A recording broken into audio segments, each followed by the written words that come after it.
টোপনি ধৰিছে উশাহটো বেলেগে লৈ দিব লাগিব এতিয়া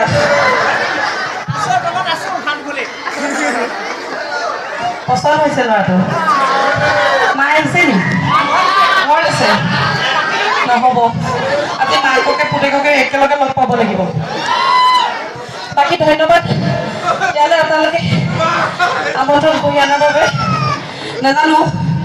ভাল পাইছে নে বেয়া পাইছে যদি কিবা দুখ কৰিছোঁ তেনে আকাশকে দুখ ধৰিব এনে থকাতকৈ দুখটোকে লৈ থাকক ন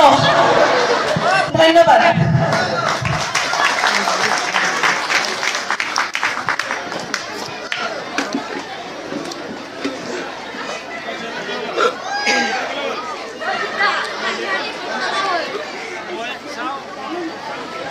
Hello.